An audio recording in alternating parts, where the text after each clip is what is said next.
এবার ইলিশের দাম অনেকটাই কমতে পারে। ভরা শ্রাবণে যেন খরা কাটল ইলিশের।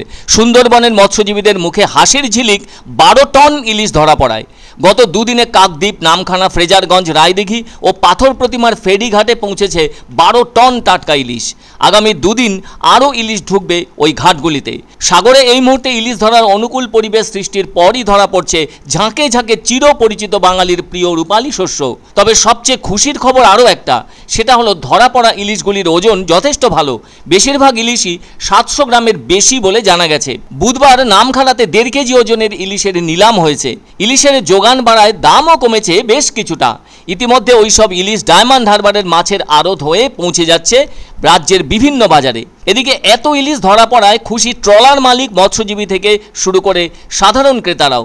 চলতি বছরে 15ই জুন থেকে শুরু হয়েছিল ইলিশ ধরার মরশুম, কিন্তু সে সময় বৃষ্টির ঘাটতির জন্য সমুদ্রে গিয়েও কার্যত খালি হাতে ফিরে আসতে হয়েছে দক্ষিণ 24 পরগনার কয়েক হাজার ট্রলারকে।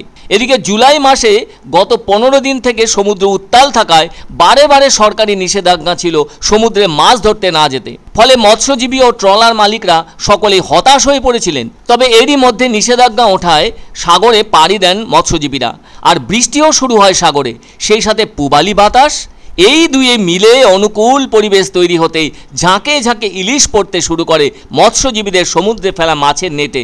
সেই সব ইলিশ নিয়ে হাসি মুখে ঘাটে ফিরতে শুরু করেছে ট্রলারগুলি। আর এই মাছ অল্প স্বল্প নয়, একেবারে টনকে টন ইলিশ। দামের নিরিখে এবার হয়তো আমজনতার ধরা ছোঁয়ার বাইরে থাকা স্বাদের মাছ নিয়ে এদিকে সুন্দরবন সামুদ্রিক মৎস্যজীবী শ্রমিক ইউনিয়নের পক্ষ থেকে জানানো হয়েছে ইলিশের ঝাঁক এবার উজানমুখী। সেজন্য ইলিশের ঝাঁক তাই নদী ও খাঁড়িতে ঢোকার চেষ্টা করছে, যার ফলে ভাষা জলেই মিলছে ইলিশ, যা কিনা মৎস্যজীবীদের কাছে অত্যন্ত সুখবর। সেজন্যই তো বলা যাচ্ছে গত দুদিনে 12 টন ইলিশ চলে এলো বাজারে।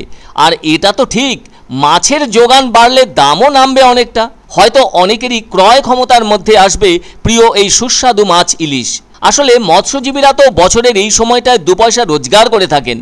এদিকে সেই উপার্জন 15ই জুনের পর থেকে অনেক দিন একেবারে তলানিতে নেমে গিয়েছিল। তার সবচেয়ে বড় কারণ ইলিশ না মেলা। আষাঢ় মাস তো যেন খরার মতো কাটলো ইলিশ না পাওয়ায়। তা ওই মাসের একেবারে শেষের দিকে অল্প কিছু ধরাও পড়েছিল। ট্রলার নিয়ে সমুদ্রে ইলিশ ধরতে যাওয়া বিস্তর খরচ, মাছ না পেলে আখেরে সবটাই মাটি। আবার মৎস্য দপ্তরের সম্প্রসারণ আধিকারিক এর আগে জানিয়েছিলেন প্রজনন ঋতুতে তো বঙ্গের নদীতে ইলিশ ধেয়ে আসার কথা, যদিও সেটা নির্ভর করে নদী ও সাগরের লবণের পরিমাণের ওপর। আসলে নদী ও সাগরে যতই লবণের পরিমাণ কমবে ততই মোহনার দিকে ইলিশ ধেয়ে আসবে।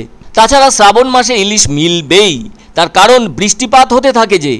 আর সেটা যে সত্যি তার প্রমাণ মিলল দুদিন ধরে ট্রলারগুলি ঘাটে ঘাটে আসায়। আর 2-3 টন নয়, এক লহমায় 12 টন মাছ এলো সাগর থেকে।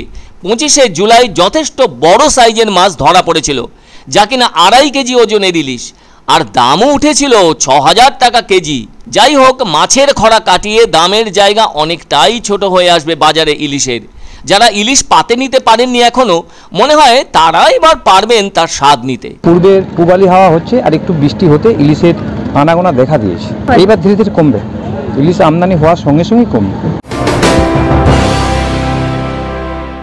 এখন জলপাইগুড়িতে বসেই পাবেন চিকিৎসা সংক্রান্ত সুপরামর্শ। অ্যাপোলো হসপিটাল চেন্নাইয়ের information centre panacea diagnostic, club road, Gandhi মোড়, নিয়ার পোস্ট অফিস, জলপাইগুড়ি। এখানে নিয়মিত বসছেন বিশেষজ্ঞ ডাক্তারবাবুরা। ফোন নাম্বার 0356120044, মোবাইল নাম্বার 8609034489 এবং 8509738409।